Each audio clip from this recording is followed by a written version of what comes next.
the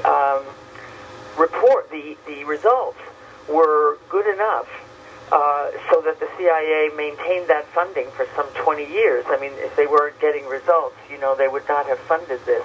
So Russell's been a friend of mine for a long time, so I had a little exposure from that category. He also did some early work with Uri Geller. Wow. And in fact, he has a little video out of one of his talks, or DVD out of one of his talks, and the early experiments with Uri Geller are bonus material on there, and it is mind-blowing.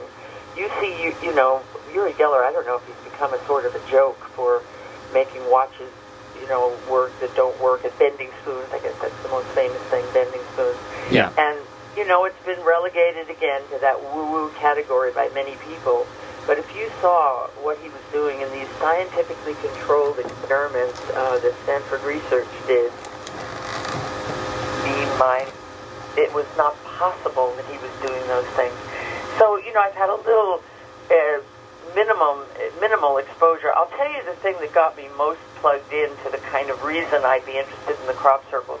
It goes back to being an actress, where in acting classes, you're always looking inside yourself for what's not on the surface, for who you are in deeper ways, who you might have been, who you chose to be, what your disowned selves are all about. It's what you get to in therapy. So this is, you know, not in the exact kind of appearance reality that most people are functioning in. This went below the surface. Then the human potential movement came along, because I go way back, and that was, you know, a vast, you know, shift. I guess that came out of the 60s, the psychedelic era, where all of these therapeutic modalities came along and all of these ways to access alternative information. And then at that time, well, I guess it was during that time, I decided that the world could get better for me than pictures of flowers and soap commercials. I was very successful making commercials. My husband was not too thrilled about me going out, so to speak. I was supposed to take care of the kids, and but I could sneak out for a day at a time and do commercials. That, you know, wouldn't be too radical to do to the family.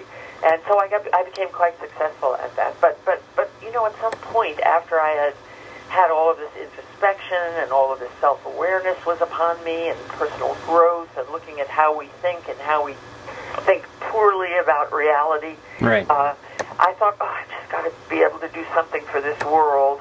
And I just stopped acting, and I stopped painting, and I started looking around for how I could serve, and I started producing programs that had to do with the change of consciousness. And the crop circles came along then, just as another subject matter of the many things that my home was kind of a gathering place in L.A. For the underground, you know, the radicals. And so I was, you know, having kind of salon-like programs. Everybody who was on my mailing list felt very lucky to be there. Yeah. And I like to do things graciously, so it was always lovely to come to my house.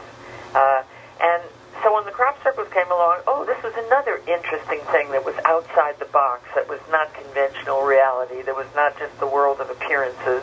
And so that's how I started with the circles. But in fact, over the years, they've really taken over my interest. Of course, you always maintain your perspective on, you know, how you need to self-develop and how you need to wake up as an individual. But the world is in such bad shape. Yes. And it's in bad shape fundamentally because it has the wrong idea of what humanity is all about. I mean, we've got the idea that the greatest value is to have the most money, which is a lovely thing to have, but it's terrible as the definer of a value system, because then you get a dog-eat-dog world where the rich get richer and the poor get poorer, and it can't lead to integration and wholeness. It takes you out of that. It goes in. It becomes very divisive after, you know, a period of time when it was very good to build us up industrially and our whole industrial revolution. You know, go back to that track. Very good science, very good. But gradually, that really became dysfunctional as the mechanism to run the world.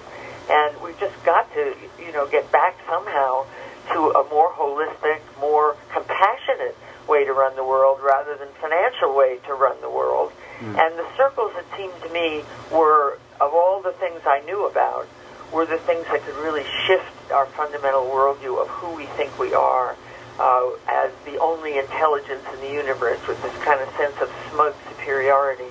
Well, if we knew there was other intelligence, it would humble us. We would have to take our place in a much larger belief system or perspective of how we relate to everything else, which would be tremendous for us. Right now we have nothing to relate to but ourselves, and so we're turned on each other and we're abusing the earth. But when our eyes are outward and we know we have relationship with other intelligent life, it will gradually filter in, or maybe even not so gradually, maybe quickly filter in, to shifting our sense of belonging in the universe, how we operate. And so this is why, God, this is a long answer, I think. It's a beautiful answer. A little setup, but yeah. Indeed, we're full circle here. This is really why this crop circle thing has really come to kind of predominate in my body of interest here. And when you're trying to communicate about something, what do? You make a movie. Yeah. So I got into making movies about the crop circles. So the current one is What on Earth? That's actually the actual title, and the kind of subtitle is Inside the Crop Circle Mystery. Mm-hmm. And people love this movie, fortunately. I didn't, in some way, fools rush in where angels fear to tread. I knew the other side of the camera. I thought, I can do that. I can make a movie. Oh, dear. Later. Oh, right. dear. Yeah. But I did, But, it took a lot of learning and a lot of, I'm still at the computer 24/7 now. So to really finish the story, in some ways, making the movie was the easy part. Yes. Get out there is much harder. It's business. I don't know anything about business. Well, I learned, Yeah. And it's a different head. I'm a very creative person. I like to put new ideas together. I like to see through the illusion. Well, I got to sit there with numbers and spreadsheets. And, oh, dear. Yeah. In fact, if anybody's listening who wants to be my webmaster, you have to hire me. I need the best webmaster I had was 16 years old, but he had to go back to high school. So. Find me a kid. I need a really sharp person to do these. It's not even that complicated, but yeah. Oh, I know. I need help. Yeah. Yeah. Well, Suzanne, that is a beautiful answer to that question, and it fits perfectly into the evolving consciousness and ideas that I've come to conclude based on looking into my own consciousness, the external world, everything I've learned from books, authors, and ideas, and my own forays into exploring the nature of the mind. And my friends, the younger generations also too, are being ingrained with this information that you're sharing with us today. It seems like we're reaching a critical mass. There is a great hope that and necessity that has come from the environmental and mental degradation of our systems. And it's just like I can use the metaphor of pregnancy, that of course it's going to be a little painful, but then you give birth to something beautiful. And I think that's where we are. We're at the cusp of a new renaissance, and I want to thank you for putting your neck out there to help move the movement, so to speak. And it's nice to talk to you because I know you understand these things, and it's funny, there are some people I talk to on radio shows, and they have their list of questions, and they don't really, it doesn't land what I've said. I mean, they're very nice and polite, but I know we're on the same wavelength, and we're, handling the same ball here, so back and forth, so that's very nice. So that's Suzanne Taylor. She is fantastic.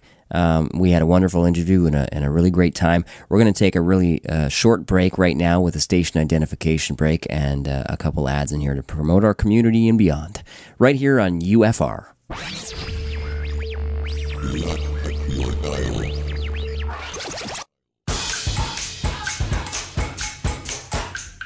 Tune into Radio Numerica every week to count down CKDU's Top 30.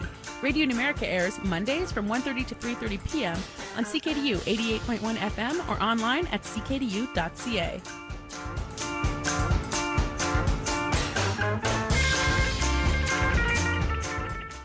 This is Xena, warrior princess. I'm fighting the forces of evil right now. Hey-ya! But when I'm done, I'm heading for the Anchor Archive zine library. It's where I go to browse and borrow zines. Hiya! Or make new ones. I have many skills. The Anchor Archive Zine Library is in the Robert Street Social Center at 5684 Robert Street and open Tuesdays and Sundays. Check out their 3,000 zines or come to a cataloging party. Visit the Anchor Archive website at robertstreet.org. Do you have a yard you would like to garden, but just don't have the time? Do you live in an apartment and would like to have land to grow your own vegetables? Halifax Landshare partners those who want to garden with those who have the land but can't maintain a garden on their own. Landshare is free and provides access to a map and a list of willing volunteers and locations. Visit www.halifaxlandshare.ca for more information and to register your property. This summer, make new friends and enjoy fresh organic vegetables right from your doorstep.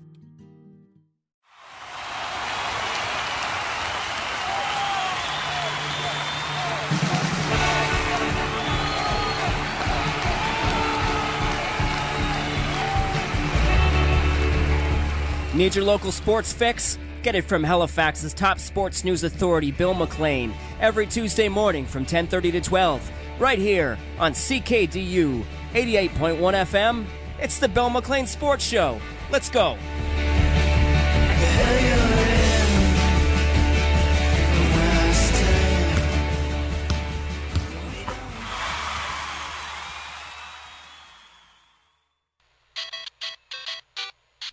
Mamma mia! You're listening to CKDU 88.1 FM.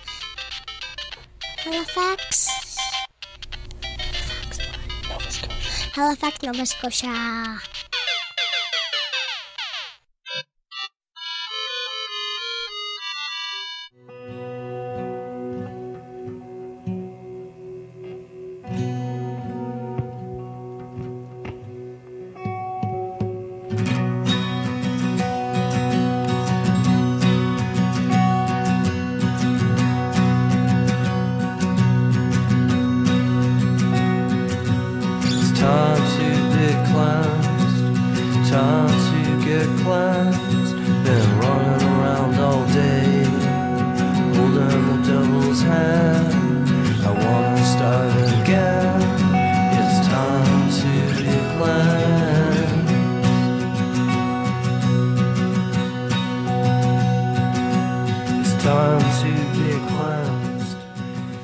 Welcome back to the Unified Field. I'm your host, Mr. Justin Brown, and you're listening to Atlantic Canada's only paranormal radio broadcast right here.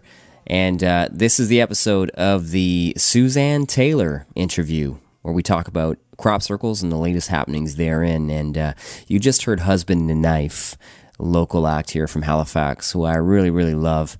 There's a lot of fans out there. I just picked up this vinyl about last month from local Video Difference. Yay, Video Difference. Go, go, go. Your source for all kinds of amazing movies. A whole room, a whole floor dedicated to documentaries pretty much. So rock and roll forever, you guys. All right, let's get back into this Suzanne Taylor interview here on the Unified Field. Justin, it's nice to talk to you because I know you understand these things. And it's funny, there are some people I talk to on radio shows and they have their list of questions. They don't really... You know, it doesn't land what I've said. I mean, they're very nice and polite, but I know we're on the same wavelength and we're, handling the same ball here, so back and forth. So that's very nice. Yeah, it is nice. And it's like that scene in your movie What on Earth where the gentleman is in your home, I believe, and he's talking about how science was going in one direction at one point and spirituality was going the other, and now it's all coming back and meeting back at the middle. Everything's circular and cyclical. And that's exactly what we're talking about right now, like with the Justin, God, I'm calling you the wrong name. It's too early in the morning in L.A. It's actually not in my home. The whole film was shot in England. Oh, it was? Great. Okay, I'm sorry. But yeah, that whole idea of circular and cyclical evolutions right. with the planet. That was a much more dimensional story, and of course in a movie you can't really, you have to cut. Mm-hmm. you have to pick and choose. But his whole explanation of how we're coming back to oneness through the science